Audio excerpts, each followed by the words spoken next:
I do blood pressure, heart rate. I do keep track of my walking. As you can tell from this profile, I do not run. But I do carry a lot of heavy suitcases when I go.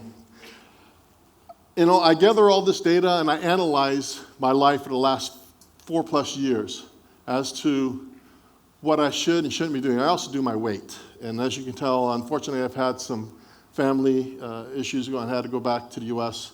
And when I'm in the U.S., I tend to eat a lot more. And so that's not fun. But do you guys see a problem with all of this? The problem is I'm carrying a lot of heart attack. You want to know my blood pressure, my heart rate? Here we go. All right. Heart rate, 94. By the way, the shirt I'm wearing, we'll talk about also, carries my information about me. So I am going to take my shirt off. If that offends you, please turn away. But the problem that we have here is I have so many devices, and it's not integrated. So we talk about, when you do a startup, you should do a startup that does focus, okay? So I have a product here. This is a gesture ring from Japan. It's a single product, does a single thing. I have data collected from my Misfit Shine, my Jawbone, my Fitbit, my Apple Watch, my Samsung Gear S2, which is a very good watch. I have quite a few more. They're on my belt, they're in my shoes. But they're collecting all this data. And it's individual data. And that actually is useless. Just knowing my heart rate doesn't mean anything. You need to know what I ate, didn't eat, how many Taterics I had today, because there's sugar in that and there's milk in that. So what I intake into my body is very important to know. So, anybody know what IoT is? Yes? Good, because I don't. Because IoT can mean, put a Bluetooth and a sensor on a chair, and now I have an IoT device. All right? So it's not that simple. But there are people who are starting companies by putting a beacon into something and calling it a unique and first in the world. As an investor, the worst thing I ever hear is, we're the first in the world to do something. All right? No, you're not. I've seen just about anything out there. Maybe it didn't have Bluetooth, okay? But everything's been done. So really, what is IoT? A sensor is a data collector. I'm collecting data, and a network transmits the data, and then we have data analytics. And then we have an app that tells me that I don't walk enough and don't run at all. So that's what we call IoT. But currently we live in what I call a reactive world. A reactive world is, I didn't walk enough. By 8 o'clock, my devices tell me that if I walk another 30 minutes, I'll meet my goals. I get sick, so I have to react to it. Something happens, I'm overweight, now I need to react to it. But if we do this correctly, in the next few years of collecting data, we can go from a reactive world to a predictive world, which means it knew my schedule, and it knew what I was going to do today, and it should have recommended something for me. So contextual based, it needs to tell me what I'm supposed to be doing and helping me. And then in a few more years from now, we can get into what we call a preventive world, which means I know what's going to happen to you based upon statistics. And I can help you not let that happen to you. So I can look at DNA, I can look at quite a bit. We'll talk about it at the end of this today. This is not true. This concept is true for everything. It's not just for me, but for an automobile, supply chain. There's a lot of areas. So people say there's going to be 60 billion devices connected out there. But how many of it will help me? How many will affect me? So let's define what affects me. I think it's supposed to be E, but hey. And how will my life change in the next 10 years? So let's kind of get some definition here. So, everything can be connected. Everything can be tracked. So what? Because garbage in is garbage out. And I talk about this to startups every day because everybody thinks that their product and their idea is the bomb. It's the way to go. And I'm solving something. But if you don't understand what you're collecting, how you're collecting it, and how it affects me overall, it's useless. And the answer is in the quality of the analytics, not the quantity of the analytics. So just because we can collect doesn't mean we need to collect. So, where are we now? Today we'll talk about the 10 years. There's going to be a lot of new materials. So what I'm going to discuss from here on are things that I have seen or research papers I have read. I do not like to talk about things that I see on TV because I don't watch TV for that reason. I used to be in the forensic science business for biometrics, and I could never watch TV because they would take a picture of a small license plate on a corner of a car, and then they'd blow it up 500 times, and they would tell you within 7 seconds the driver of that car. And in my experience, that was never possible. So I don't like to watch. So it's things that I've actually seen or done. As we develop these new materials, what kind of power management will we have? So what I'm going to show you here is actually 3 batteries. This, everybody knows about lithium ion. That explodes. This is called lithium ceramic. These are very brand new, just came out in June batteries. There's 3 of them together. Unfortunately, the single version. Oh, I do have a single version. Where is it? I have a big one. Yes, I do. This is a big one. All right. This is a ceramic, lithium ceramic. It burns at 1,500 degrees versus a few degrees for regular batteries. It's bendable. It's cuttable. I'm not going to cut it because it's my baby. But I can make a lot of really cool ideas with this now. So there are new batteries coming out. I just came from a tour with an automotive manufacturer, and we went around Asia, or China and Taiwan, looking for new technologies. And a couple of new things we saw. Besides these batteries, we saw some new aluminum batteries. They were very cool batteries. So power management. He who makes the next best battery wins. Remember that. Product size. This is very important to me. And we're going to talk about it when I talk about fabrics. The problem I see in today's sensor world is the sensors are designed to go on PCB boards. And in reality, they need to be going to substrates. They need to be going into flexible substrates. So these MEMS manufacturers need to get away from thinking of hard things and designing soft sensors. And we'll talk about that in a minute. The way to think about IoT for me is if it doesn't add value to you or your personal life or to your world, don't do it. This is a marketing slide. It's worth billions. I don't do numbers. It depends. If you have to ask, don't do it. If you don't love what you do, don't do it. If you don't get up at 4 a.m. and worry about this, don't do it. All right? Because this is hardware. How many people have done hardware before? All right. All those who've done hardware know that it's very painful, and you just did a nice PCB board, and there was one wrong etching, and now you have to throw the whole thing away and start again. If you're a software guy, you just recompile. All right? So software-only people, you have it made easy. But I'm a firm believer in hardware because hardware adds more value to my life, especially in the IoT world. It collects things. It's helping me solve things. When I do a water, I have a device I developed for fun. You throw it into water, it tells you the water quality. should I drink the water or not? So this is all about my connected life. And this is where we're going to start focusing on the IoT stuff.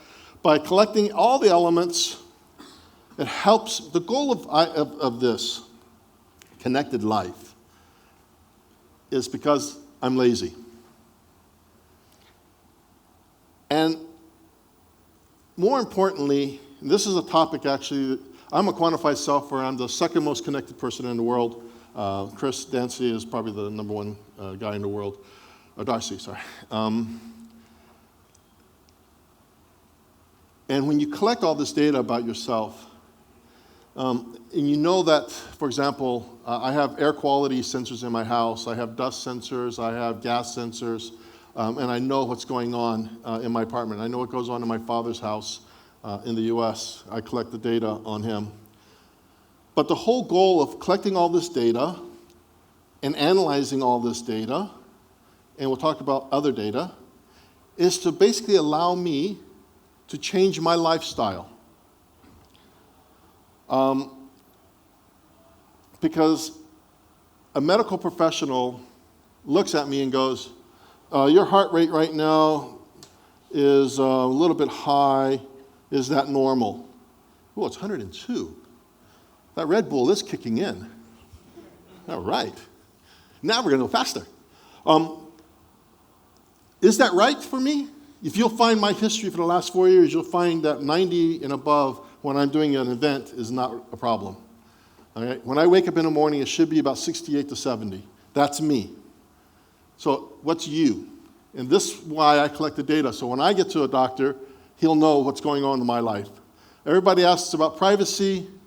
Design things correctly from the bottom up, thinking of privacy. Do all your testing. Don't just assume. Okay, heads up, people. What do I mean? I mean, our society today has gone to heads down. We're here looking at our phones all day. What this connected life can give you is the ability to collect all that data in a contextual manner, but because I'm not stopping, I am in this information world, collecting all this data and allowing it to be processed and know when it should come to me and how. Actually, the people speaking to the other conference, that's kind of what they're doing also. Understanding contextual uses of notifications. So personally, I'm not a fan of humans. If you're a human, I apologize. I do like working with robots. I work with them a lot, and I like talking to them. But I do like to talk to humans when I want to talk to someone. And this is what we're losing in our society today. It's not just because I'm old. It's because I've been through, we're talking about this morning the third revolution now. Actually, no, I was in the PC revolution, which was actually before the internet revolution. So that's actually a one or two before that. Before that, I was in the mainframe revolution. So, it does change. I want to get our society to move from a heads down in here, shallow. We look for celebrities to give us all our news and our political views, to actually getting to talk to people. And the only way to do that is to get the data to me when I want to do it. So all of you can say, okay, Glass. So all of you know the Google Glass, and you all think that it's dead. It's actually not. There's a new version of Google Glass coming out in the near future. But this allows me to see data when I want to see it, and allows me to get notifications when I want notifications. So it's actually a good device. The only problem is it doesn't look good. So there's a lot of work on being done to make this look good. So how do I do this? All right. It's my connected life. Ready? Let's go. All right. First part we have is my connected health. And then we have food sources, medical history, connected home, connected car, connected office, It's connected city, not office twice. Then we have my schedule. And this is where it becomes interesting, because this is about me. When you get to my schedule and my family's schedule, and that's me. So it's important to try to understand by collecting single bits of data from my car or my home or my body or how much calories I'm intaking is meaningless. It has to be contextual. It has to know about everything. The reason why my food intake is high is because I'm in Malaysia and I'm a huge laksa fan. Okay? Now you know why. And so I need to, and also see, it knows that I'm a laksa fan, so I should always recommend dark shirts because I also get stuff all over me, curry.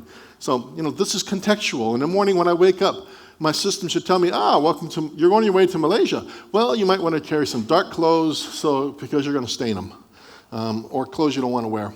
But everything has to be up in this world. So we're going to go through these individually. Sorry, last one. Go back. Okay. The change is here. It's about the display. It's about how I give you the data, when I give you the data. It's not about here. It's going to be how you receive the data. For example, I've seen a new noise-canceling earpiece it's a Bluetooth plus noise-canceling plus radio, so it does the regular Bluetooth stuff, plus it does your airplane noise-canceling. But it's very cool in that you don't see it, and it can send messages to you without people seeing that you're getting messages. So it's an in-ear device. It's very cool. It actually came out of military research for military people. It's very cool. So location. Now I'm going to take my shirt off. No pictures while my shirt's off. All right. So this is from my friends at Wearable Technologies. This talks about how close to my body is the technology. Where is it? Now that was not a good idea. See, I planned everything, but just didn't plan the mic. So, where is it? This shirt that I am wearing has sensors in it. This is my latest version of it. Ouch! This has special threads. This is so new, it's still in the bag. This has special threads in it. And these threads allow me to pass electricity through it. This uses stainless steel fiber, nano stainless steel fiber, and to go from the sensor or the collector to the sensor, we're using special threads that's stretchable, flexible, washable, at least 25, 50, 100 times. There's a new version of this that is coming out that uses extremely stretchable thread, so much so that you can almost put it into a dive suit. You got neoprene dive suits stretched that much. And if you put 4 of these wires together and you sew them in, the difference here is previously people had done silver thread and tried stainless steel thread, but they were making it as technologists. This new thread comes from the fiber industry, the fabric industry, so it's quite a bit different. This new thread is stretchable, and if you put 4 of them together, if you put 4 wires together, what do you get? Huh? You get Ethernet. You get Ethernet. So I can actually put I2C digital sensors in now. This is huge, because these are all analog sensors. Okay? So let's talk about where things have gone. They started on the desktop, and they went to the laptop, they went to the tablet, they went to the mobile, and they went to the wrist. Then they're going now into clothing. So once we get into clothing, so t-shirts, shirts, dresses that have sensors in it, clothes that can change. We'll talk about different kinds of fabric in a bit. Next, we're going into the skin, and we'll talk about that. Doing skin tags, with skin tattoos. And finally, implants. So I've seen all of this, and we're going to talk about it now. So First, we had the Casio, the wrists. Everybody knows the wrists. Everybody has an Apple Watch, Apple Pebble Steel, Gear 2, all of this stuff. But you know what? There's a lot of wrist devices. But the wrist is dead. Long live the wrist. But the wrist is dead. What's going to come on the wrist is a single device that is actually a data collector. So the wrist will become a transmit and display. This, what you're seeing, is called bendable AMOLED. And this is available in samples from some large suppliers today. It is available for if you want to play around. It's expensive, but as you know, Moore's law, everything comes down. So when you make a shirt, you've got to be, and you get into fashion, it's got to be comfortable, washable, reliable. If it's not, the fashion industry is not forgiving. If you want to design things, let's get here. Ow! Okay, I was going to wear these, but it probably wouldn't have been a good idea. These shorts, I look very cute in them. These track my muscle movement when I exercise. So this has my heart rate and also how much muscles I'm using. This is brand new from a company called Altos. They're still working out their issues. Been on the phone with them all day, yesterday. So this is, what were we collecting? All right, let's talk about the body. I want to collect ECG, which is this. This is a Muse brainwave reader, and it collects, and I'll show you, it collects my thoughts. No, it doesn't. It doesn't read your brain. What it does is it looks for how well you're relaxing, and we'll talk about that. Understanding my body sweat, my body temperature, the outside temperature, understanding my blood pressure, which is very difficult to do unless you use a cup or not. There's many companies who are experimenting with different technologies. I've seen two successful, but I've seen 3 companies doing non-invasive glucose. Everybody know what that is? Right now, if you have diabetes, you poke your finger, you drain a little blood. I have a machine here that I use. Even though I don't have diabetes, I still test my blood sugar level. And you take the blood and it tells you your blood sugar level. Well, poking your finger every day is not fun. So there are companies now who have been able to do non-invasive. It's still not 100%. They need to take their technology into what is called deep learning, and then hopefully it'll be done. Muscle stretching is what I showed you about, flexibility, pulse. So the brainwave. There's 2 major companies, one in Canada, one in Silicon Valley, NeuroSky and Muse. But this teaches me, lets me know when I'm focused and if I'm focused or not. Well, you guys can see there's an app for it. I'll show you later. It allows me to tell me, again, I said I'm ADD, ADHD, which means I have short attention span. So I use this technology to help me focus. All right, it goes through exercises. I used this for 2 days in a row, 2 different times, so about 48 hours, 2 different times. My question to myself was, because I'm on stage quite a bit, when am I most productive? And it turns out that I'm most productive 2 hours after I wake up. I have a very bad habit of sleeping with my beautiful iPad, and I get all my messages and emails when I wake up in the morning.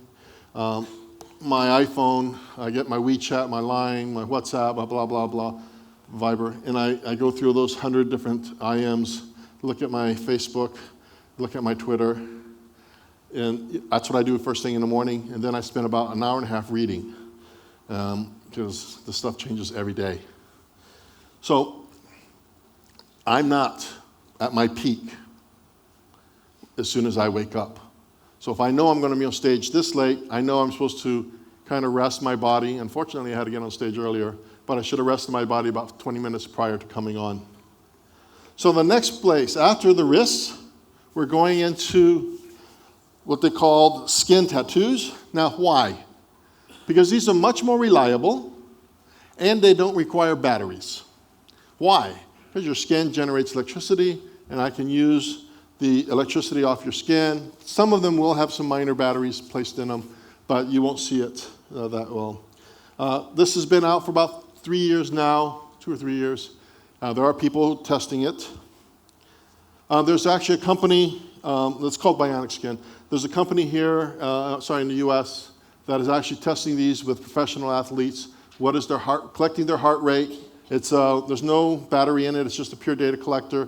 It's based on NFC, and at the end of the game, the team doctor will put a phone up to the player's chest and collect all of their vitals. This is going to become more and more prevalent. And after that, we're going into printed. The printed versions will last longer. University of Tokyo is working on this. A couple of other countries that I've talked to are thinking about doing this. This will be a multi-layer patch that will allow you to collect data and actually store energy and different technologies. This is coming, so do not be scared. Google has been working on this. This is the reason why they did Google Glass, actually. The Google contact lens is still valid. It's still coming. There's just some issues around, it's getting people. Google Glass's issue isn't the technology, it's people's perception of it. By the way, all of you smile.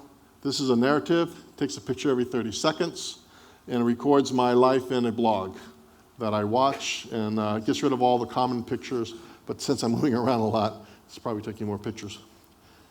The last thing that will come in probably about another 10 years, you'll begin to hear of nanobots. Nanobots are currently being experimented with by a few universities. And what the nanobots will do is they will have a protein on them.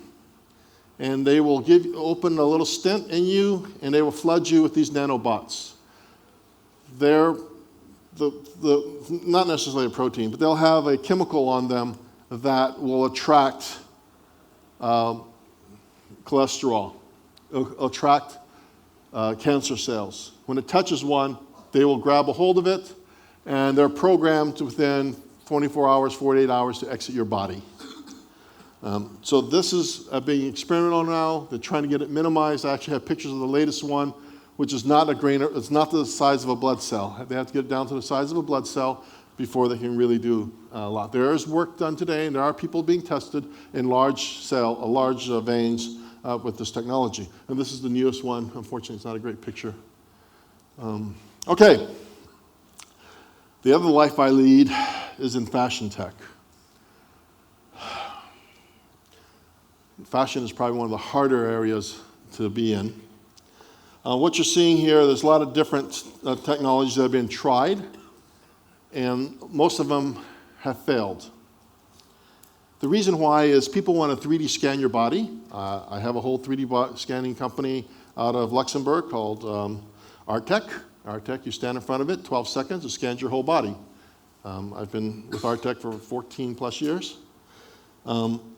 Great company, great product.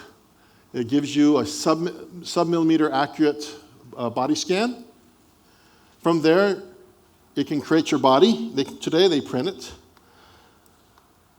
What's missing now in the fashion industry is people take a 2D drawing or photo of a blouse or a skirt, and they take single JPEGs of it, and then as you turn your mouse and scroll, it turns in 3D.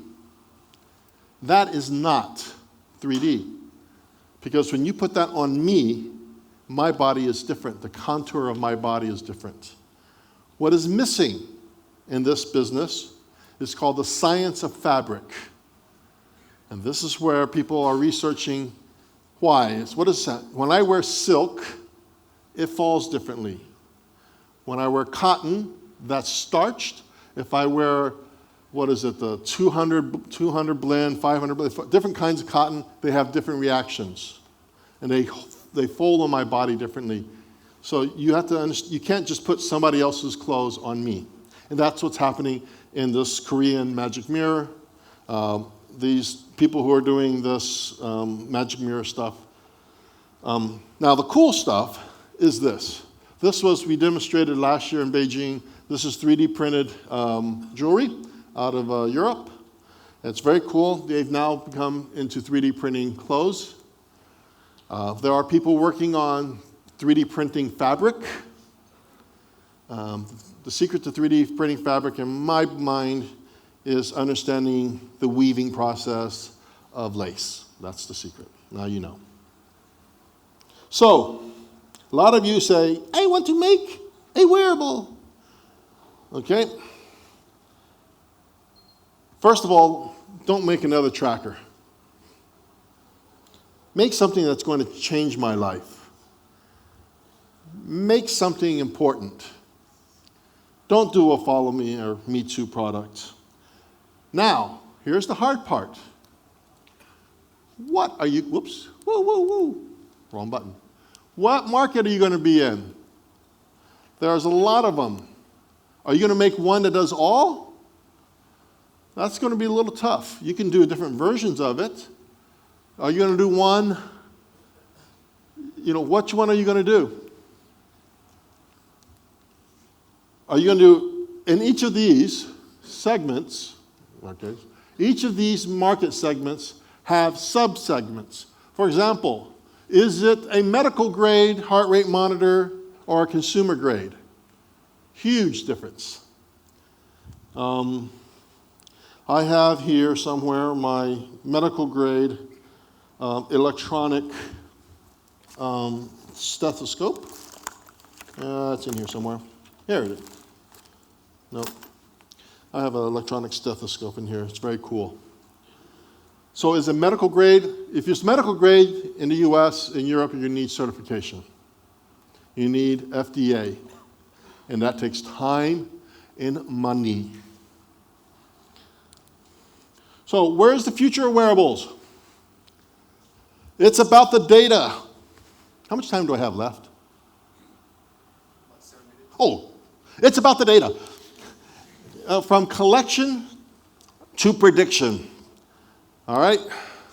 Now, let's talk about the connected home. 5 minutes? Oh, crap. Okay, connected home, gigabit's coming to the home. When gigabit comes to the home, we can play real-time AR, AV games. We'll have high bandwidth video conferencing, instant messaging. Kitchen safety is big. We'll post this somewhere. You guys can get this to download. Smart refrigerators that links to the supermarkets.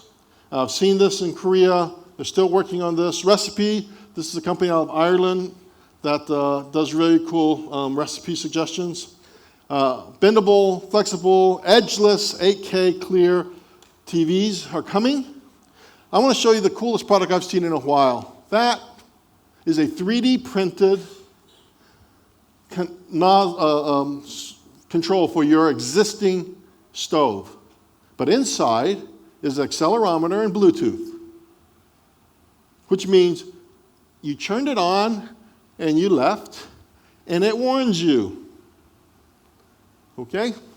Because how many people turn on the fire and leave and don't remember? It doesn't shut off the fire. It just reminds you. All right? Because some of us boil water down to nothing. You'll hear this thing called sound drones. It's been around since the 70s. They're going to start putting them in houses, so isolating so you can't hear your wife. I'm not married, I can say that. New home designs. You're going to see self-sustaining homes. You're going to see very thin paneled solar panels. These are the latest solar panels out of Tsinghua University. They're high efficiency, very small. One of the things I've seen is the new bioplastics made from salt water. That when you use it as a 3D printed material, you can actually put in pipes inside.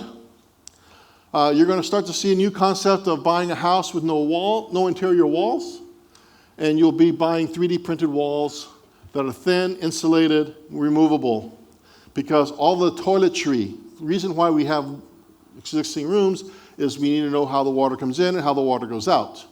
Well, if we can actually put that into pipes, 3D printed in the walls, you're going to see that coming probably in the next 4 to 5 years. The walls will be covered in AMOLED, which is thin, 0.125 millimeter edges are coming, which means you won't see the edges anymore. Hydroponics, people will be growing stuff in their house. It will be part of their ecosystem. Some really cool things for the home. This is the Grush toothbrush. This is an interactive toothbrush for kids. You start it here, and as you play the game, it will give you bugs on the screen, and you have to brush the bugs off. It's a very cool game for kids. Now you don't have to worry about your kids brushing their teeth because it's an exciting game that they play. Home security, smart refrigerators are all coming. New displays. Even though this is a TV, I've actually seen clear AMOLED screens that are actually transparent. There's actually a way of putting projectors in them. I won't tell you how. It's very cool. Micro pico projectors. If you guys have those little projectors that project on the wall, you're seeing that come even smaller now. And that's actually going to be used in quite a few of the displays. Home robots. The focus here is going to be on elderly care. Robots, the population in the world is changing. China has a one-child policy. Who's taking care of the grandparents? All right. In Malaysia, people moving around. Half of my friends are from Penang. They're living in KL. Who's taking care of their parents? This is a big change that's going to happen. These are displays that, this is actually, this one is actually fake, but these bendable, curvable, this one right here is actually true. That's a bendable screen that's coming out of China. Connected car, I've spent a lot of time in the last few months on this project. There's two paths. There is going to be those who still want to drive, and some parts are still, that's AWAS, and where driver assistance. In that world, we're going to care about the driver's fatigue. We're going to care about the driver's glucose. We're going to care about the driver's health. We're going to care about the car and the health of the car. Then we're going to have self-driving cars. Self-driving cars have a huge technology problem. When I see something coming out of the side, as a human, I can decide if it's going to cross the street. The robot, the computer system is going to have to know and make that same decision. That's going to be hard. Car-to-car communication's been ratified. There's standards for that. There's another 802.11 standard for car-to-car. You're going to see multimodal now in cars that has quite a few different, because what happens when you have a camera and I shoot a light into your camera, or I shoot this laser right at your camera, you're not going to see anything. These are some displays. The one on the left is not, actually it's a whole windshield. The one on the right is actually a transparency. You'll see these in some display screens. It's not ready for automotive yet, but it's a cool demo. So you're going to see a lot of different kinds of screens coming out, and that's what I said. It's going to be how I show you stuff that matters. Think beyond today. If you're looking to do automotive stuff, okay, wrap up. How the car reacts. Think about how elderly people are in a car. VR, I have my VR gear here. People think it's new. It's been around since, 1860, VR has been around since 1968. Augmented reality is going to be huge. This is a cool company in London that actually takes you between the VR world. So this is a laser tag facility. You put on the glasses and you see yourself in 3D. If you run into a wall, it's a real wall, and you get hurt. Virtual reality in education. I have my wonderful Oculus Rift. Well, maybe tomorrow we'll get to show it then. How I used this on my dear mother passed away a couple weeks ago, and before she passed, I allowed her to. She played with that quite a bit, and allowed her to see Ireland. She got to see London. She got to see Rome. She got to see 3D videos of Iceland. Something that she would never gotten to see. But there's a lot of work that needs to be here. Education-wise, it's going to be huge. Think about you're sitting with the Pharaoh of Egypt. You're in his world. You're looking around 360. You hear it. In about 4 to 10 years, you begin to get reactive. That place in London, they actually spray water on you and dust on you and stuff. It's kind of cool. You'll start to see those kind of environments where you're learning in the real world. You understand. You see what they're doing. Connected office is important because the bad weather in your office and the bad air quality is going to hurt you. Connect the city. This is a great graph. Everything in the city can be connected. Intelligent architecture. There's a guy doing a robotic farms. There's vertical farming in Singapore. There's a lot of very cool things in that area. That's my telling me. Read this one. It's about... Okay, here's the final wrap-up. Yeah, I know how to wrap up. So, the Internet of Things is sensors collecting data, machine to machine. Data is collected everywhere. But data is data, has no meaning. But big data and data analytics, or business intelligence, and getting extra data from the city, what's going on. And the little data is what I showed you earlier, all that data about myself. And we want to get to that reactive life, making decisions, helping me when I'm hungry and thirsty, and getting into the predictive life of knowing that I woke up at 4 o'clock this morning and I have dinner appointment tonight, and so what should I do during the day? What should I wear? All of this, it's got to be contextual, and it's got to be collecting data from my schedule, my body, my environment. It knows the weather outside. It knows what's going to happen. It knows where I'm going for dinner because the restaurant is in my schedule. So, lastly, the prevented life is scary. If we do it right, it'll be good. If we do it wrong, it's all your science fiction crap. Okay, top question that I get on IoT is, will drones ever deliver packages to my house? The answer is, if you live in a rural area, yes. If you live in a city, no. And is Google Glass coming out? Yes, it is. I can't tell you a date. Thank you.